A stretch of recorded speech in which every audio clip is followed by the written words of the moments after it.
Ça consiste en fait au développement de votre société, notamment par de la campagne de prospection, initialement et principalement par téléphone.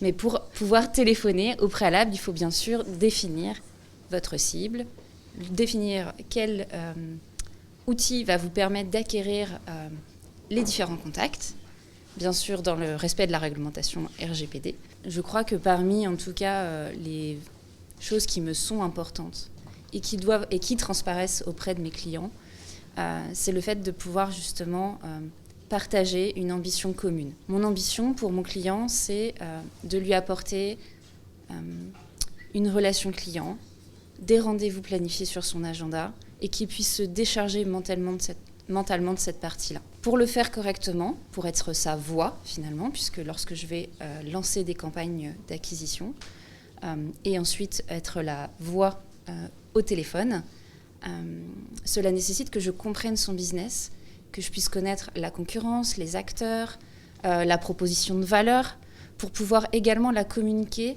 lors des 30 premières secondes de l'appel. Vous détestez tous, je crois, les appels du CPF. Je n'ai pas du tout cette vocation. Mon objectif, c'est vraiment d'être là et de défendre vos valeurs, votre projet, votre offre, et même votre façon d'être. Si j'ai un client qui est très dynamique, très enthousiaste, il faut que pendant tous mes appels, ça puisse être transcrit. Lorsque j'appelle pour des clients plus, on va dire, classiques, ou en tout cas des domaines d'activité qui sont plus standardisés, à ce moment-là, mon discours doit être également beaucoup plus standardisé.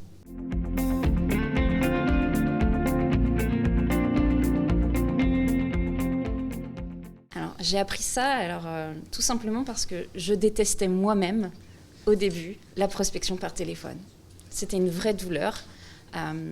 Et j'ai eu une expérience personnelle où vraiment j'ai été en difficulté et je me suis dit, mais c'est incroyable en fait que ce soit si difficile à faire. Et donc, c'est passé, j'ai continué ma vie professionnelle de collaboratrice dans d'autres entreprises et j'ai découvert que j'avais une appétence pour le commerce. Et le confinement est arrivé. Et j'ai eu envie en fait de pouvoir réaliser une activité que je puisse faire depuis mon domicile et qui puisse résoudre un problème auprès de mon entourage. Et finalement, mon premier bêta-testeur, ça a été mon conjoint qui a créé sa boîte 1 an avant. J'ai commencé à prendre des rendez-vous pour lui. Et je me suis dit, mais en fait, j'adore ça. J'adore ça.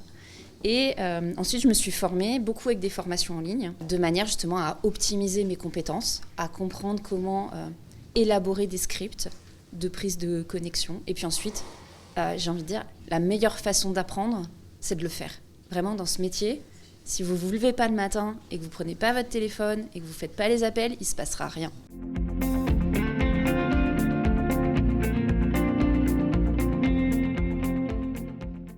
Je crois que le secret dans ce métier-là, c'est déjà de vouloir se connecter aux autres. Offrir un service à des personnes qui, globalement, si vous les avez bien ciblées, elles ont besoin de votre service. Donc vous allez en fait les aider à résoudre un problème qu'elles ont dans leur quotidien.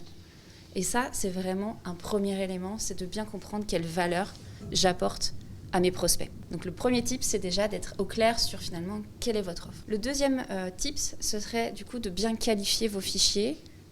Donc il peut y avoir plusieurs étapes. Il peut y avoir justement une étape d'élaboration de fichiers, de prise de contact, ensuite une étape de qualification de fichiers, et ensuite une troisième étape qui est la prise de rendez-vous et seulement par la suite la vente. Pourquoi je crois aussi en ce modèle-là, qui est un peu plus long que juste un appel sortant ou quand vous recevez un appel de Free ou de Bouygues. J'adore la téléphonie, vraiment, j'ai pas de problème. Mais eux, leur objectif, c'est de vous faire changer d'opérateur de téléphonie dans l'appel passé. C'est pas du tout leur objectif de prendre un rendez-vous, de vous expliquer leur offre, etc. Je crois aujourd'hui, en tout cas c'est ma façon, ça fait partie vraiment de mes valeurs intrinsèques, que pour qu'un client soit accompagné dans sa démarche d'achat, il faut prendre le temps de l'écouter et de comprendre comment ensuite présenter votre offre de manière à répondre à son besoin pour qu'il se sente écouté.